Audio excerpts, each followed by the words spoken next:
I want to bring in another freshman New York congressman. Democrat Daniel Goldman released a statement shortly after the news saying, quote, "It is incumbent on Speaker Kevin McCarthy to eliminate the stain of Santos on this hallowed institution by removing him from Congress immediately."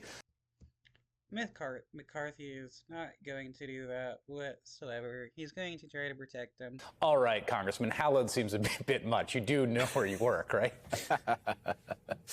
We're regaining its hallowed nature by trying to get rid of George Santos. Well, it always seemed like, it's funny, this always seemed like what the game plan was from McCarthy et al. Was, boy, this guy seems like he's in a lot of trouble. We'll just wait for the deus ex machina of the feds or some other prosecutorial entity to do the job. But now it's like, well, he can just keep serving. You know, McCarthy has said that his standard is the Fortenberry standard. Fortenberry, who I believe was convicted or pleaded, I can't remember, to lying to federal officials, was allowed to stay until the conviction and then was asked to leave. But that's a long time for George Santos to serve in Congress. Yeah, and it's completely unacceptable. Look, we have to recognize here several things that Josh just mentioned, some of them. First, George Santos has admitted to lying about numerous representations that he made on the campaign trail. Second, he has now been charged criminally, most likely, or at least there's public reporting, and I would be shocked if this were not the case, related to his effort to defraud the voters of his district so that he could become a member of Congress. To say now that, oh, those facts as they will be laid out in an indictment are insufficient to remove him from office is cyclical and preposterous in nature. And so what I think and hope that the Speaker recognizes is that his 218th vote is less important than the institution of Congress. Oh, come on. Hallowed or not, as you like to say, Chris. But it is true. And we all walk around these halls. We all take our job very seriously. And for George Santos to have a vote that counts as much as my vote is a travesty. And I think. Yeah, it is honestly like abhorrent that this dude was able to lie all the way into a position of power, and nothing has happened until this point.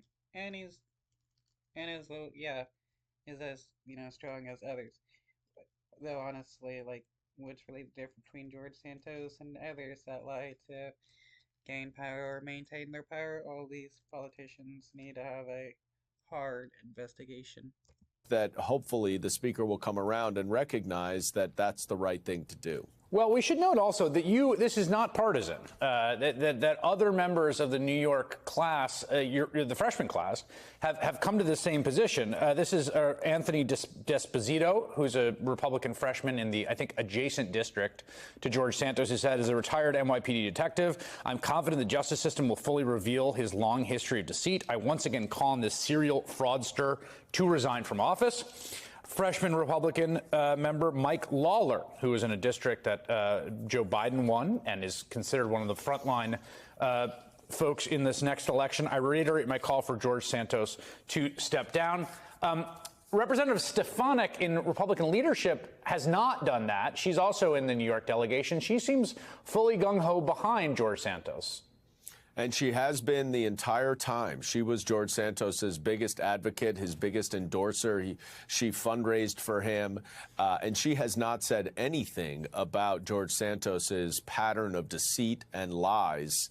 And she's a part of the Republican leadership. And what is very clear is that they care much more about power and much more about having their 218 votes than they do about having a fraudster in their party representing nearly 800,000 people in Queens and Long Island. And it's a total travesty, Chris. It really comes down to what people think is wrong with Congress.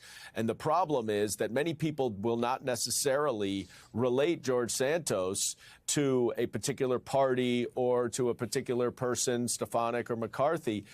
It sullies the reputation of the institution, and it really is time that we regain the confidence and trust of the American people by removing George Santos. Yeah, again, I should note that I think there's multiple members of both parties in the New York delegation have called for him to resign.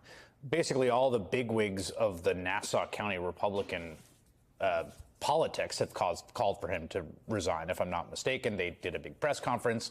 That was the one where it was revealed that he had lied about being like a star volleyball player for Baruch College, which is one of my favorite George Soros tall tales.